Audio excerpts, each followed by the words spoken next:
Dad, Mom is foaming at the mouth and collapsed. Help! Half an hour after I ate the cake that my husband had brought home to celebrate our anniversary, I found myself keeling over. Despite our daughter's desperate pleas for help, my husband responded indifferently. "Don't worry, she'll be fine." He wore an uncanny smile as he said this, and leaving me in my struggle and our daughter in tears, he walked out. He must have gone to report to someone that this plan had worked out perfectly. Mom, are you okay? To our crying daughter left behind, I managed to respond, "I'm alright, sweetheart," and slowly got back up. With a reassuring smile, I calmed her down. I knew it. In reality, I'm the one who had succeeded in the plan. They, who are oblivious to this fact, must now witness their impending hell. I am Mia, a 32-year-old office worker. I live with my 6-year-old daughter, Emma, and my husband, Brian, who is the same age. We used to live a happy life with my husband being a caring and doting father. However, about a year ago, his attitude towards me gradually became cold and indifferent. I agonized over whether I had done something to offend him, but I couldn't think of anything. "You really haven't aged, haven't you? Well, you are a 32-year-old hag after all." "That's harsh. You're the same age as me, you know. Your clothes and makeup are old-fashioned and uncool. Can't you dress up more like other people?" I was baffled and hurt by his sudden and baseless criticism. He was not the kind of person who would say such insensitive things. At least, he hadn't been. Back then, I didn't understand what was happening and was simply hurt. Mom is beautiful. Don't talk like that. Emma quickly came to my defense, but Brian just clicked his tongue and left the house. His atrocious behavior wasn't limited to just words. There were many times when he ignored me entirely. Even if I woke up early to prepare lunch, he would get furious if he didn't like the side dishes. "What the? Don't put frozen food in there! You're slacking off." He even had the audacity to throw the lunch I had made into the trash can. "That's awful. I only included one frozen dish. I woke up early to prepare the other side dishes." "Yeah, Mom's cooking is delicious." Emma would always stand up for me, but it seemed like even that annoyed Brian. "Emma might not understand this, but your mom isn't doing her job properly, and that's why I'm advising her." "That's not true. Mom is doing her best. It's Dad who's doing the wrong thing." "Humph. You've got our daughter well manipulated, don't you?" Looking at Brian, who was glaring at me with disgust, I saw no trace of his former kindness. We were a couple who seldom fought, and I was at a loss for what could have caused this change in Brian. There was also another thing that was bothering me. Brian, who was never enthusiastic about work, started coming home late, citing overtime, and even began working on weekends.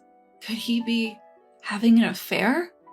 I had a bad feeling about his suspicious behavior, but I had no evidence, and a part of me wanted to believe in him. He was still providing for our family and was a kind father to our daughter, so I kept hoping that his current foul mood would pass and he would return to his kind self. However, one day something troubling happened. When I updated our passbook, which we were saving separately for Emma's future education expenses, I found that the money had decreased. Over the past half year, $500, then $1,000 had been withdrawn, totaling to $10,000. The only other person who could use this money was Brian. "The money we've been saving for Emma has decreased. Did you withdraw it?" "Yeah, I lent it to a friend who was in debt." "Who is this friend you're helping by taking on their debt?" "That's none of your business." Brian said this dismissively, showing no signs of remorse. Moreover, it was strange that he frequently withdrew money in several installments to lend to his friend. That money was for Emma's future. "So what? It's my money because the account is in my name. Stop complaining." "That's not right. I work too and have been depositing money into that account." "Shut up!" Brian suddenly shouted and threw the remote control that was on the table. It flew swiftly past my face. "What are you doing? That's dangerous!" "Being a wife, how dare you boss me around? You should just obey me." In his excitement, Brian wouldn't listen to anything I said. Our relationship continued to become strained. How did things come to this? What should I do? Concerns about how to deal with Brian crossed my mind, and the idea of reconciliation seemed difficult. One night, as I woke up late, I heard Brian talking to someone on his cell phone from the balcony. "Looking forward to executing it on our wedding anniversary." I was astonished by the following conversation. Is this a joke? Feeling a deep sadness at how his love for me had cooled off, at the same time, I felt a boiling rage. The next day, having confirmed Brian's betrayal, I decided to open the computer he always used in his study. I remembered the password as I had borrowed it only once a long time ago. As I nervously checked the contents of the computer, it appeared that Brian was indeed having an affair, and there were numerous message exchanges with an unknown woman. I was shocked when the reality I had suspected was placed before my eyes. Furthermore, from those exchanges, I discovered Brian's shocking plan. So that's what it was. Well, I have a plan too. Having learned of Brian's plan, I devised a strategy. As expected, a few days before our wedding anniversary, Brian suddenly started being nice to me. For me, who had been subjected to verbal abuse from him, it felt disgustingly weird, and I realized that he was about to execute his plan and was making preparations. Our wedding anniversary is coming up. Oh, you remembered? Of course. It's an important anniversary for us. I've been having some problems at work lately, and I've been cold to you. I feel bad about that. As he made the obvious excuse, Brian was arching his eyebrows dramatically. Is that so? Maybe I haven't been considerate enough. I'm sorry. No, I appreciate you. Let's have a fun day on our wedding anniversary, just the family. I'm happy. Thank you. I'll make a feast. I was pretending to be deceived and acting happy, but I felt lonely. It would have been nice if this was true. I would have felt genuinely happy listening to my husband's words, and then the day of our wedding anniversary arrived. I prepared lots of dishes that Brian and Emma loved and waited. Wow, it looks delicious. I can't wait for Daddy to come home. Emma was overjoyed and danced while humming. I felt sorry for my happy daughter who didn't know what was about to happen. Eventually, Brian came home and presented me with a bouquet and a cake. It's not flashy, but I thought it's modest like you, so I chose it. Looking at the bouquet offered to me, my heart skipped a beat. Brian had made a good cover-up, but I knew that wasn't why he chose this flower. Could you put it in a vase right now? I understand. Thank you for the beautiful flowers. After arranging the flowers and having a pleasant meal, it was finally dessert time. The cake Brian bought was 3 kinds of cakes: chocolate, strawberry, and cheesecake. Seeing this, I intentionally spoke to my daughter. Hey Emma, I want to eat chocolate cake today. Could you let me have it? But Emma always eats the chocolate. But okay, today I'll let you have it. I did not miss Brian's sudden shudder as he heard our conversation. Well, I'll have the cheesecake. Emma, wait a second. When my daughter tried to take out the cake, my husband stopped her in a panic. He struggled to find a reason for his startled daughter. Well, the cheesecake seems to have a bit of alcohol in it. Emma should avoid it. The shop assistant told me so. Brian rushed to explain, quickly grabbing the strawberry cake before Emma or I could. His panic was almost comical. You're eating that? Yeah, I love strawberries. Huh, that's news to me, I responded. Meanwhile, Emma was elated, eagerly beginning to feast on her beloved chocolate cake. Upon seeing me select the cheesecake, Brian smirked and quickly devoured his portion. As I reached for my cake, he watched, swallowing hard. Hey, it's hard to eat when you're staring so much. Why don't you and Emma go bathe first? I want to savor my cake. Brian laughed it off and excused himself, taking Emma to the bath. All right, time to enjoy my cake, I announced audibly on purpose. When Brian emerged from the bath later and saw the remains of the eaten cheesecake, his face softened with relief. 10 minutes later, my chest hurts. Help me. Mom, are you okay? I began clutching my throat and collapsed on the dining room floor, feigning agony. Papa, Mommy's foaming at the mouth and collapsed. Help! A terrified Emma called to Brian, who was watching TV in the living room. Yet despite the sight of me suffering, Brian remained cold and said, Don't worry, just leave her. Papa! With that, he left the house, leaving a distraught Emma with a fallen me. I knew instantly where he was heading. Upon confirming that he had indeed left, I stood up, just as I thought. Seeing her mother recover from the pretend episode so quickly, Emma was taken aback. Mom, are you okay? Emma, sorry, it was a prank. With that jest, Emma broke into a mix of laughter and tears.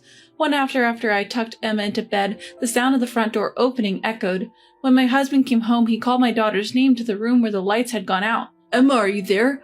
I've brought Mama medicine. It's going to be okay now. From the shadows, I quickly moved behind Brian, tapping his shoulder from behind. What do you mean it's going to be okay? Ah! Brian shrieked in shock, apparently dropping to the floor from the surprise. Why are you still alive? Catching himself, Brian hastily began to make excuses. No, when I saw you collapse, I ran outside to call for help, but there was no one, so I thought I'd go and buy some stomach medicine.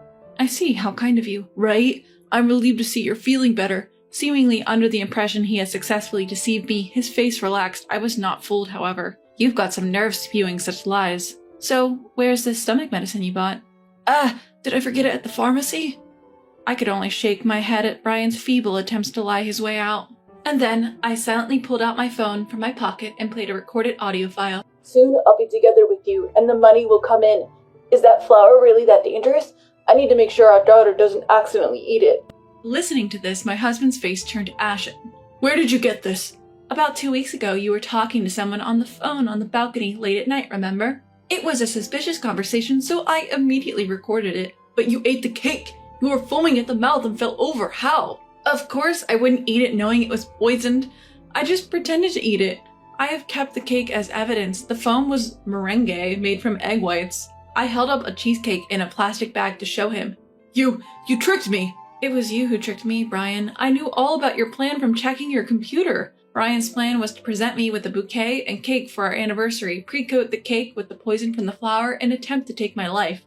It was a cunning plan where even if the police investigated, they could explain that the poison got into my mouth because I had handled the flowers when arranging them in the vase, and ate the cake without washing my hands. Suddenly, Brian approached me with the look of sheer malice. Hand over that evidence. Hold on. Even if you try something, it's nonsense. The police will be here soon, as I've already reported you. Plus, this room is under surveillance. Everything has been recorded. What? You're lying! Wait! Suddenly panicked, Brian clung to me in desperation. I'm sorry.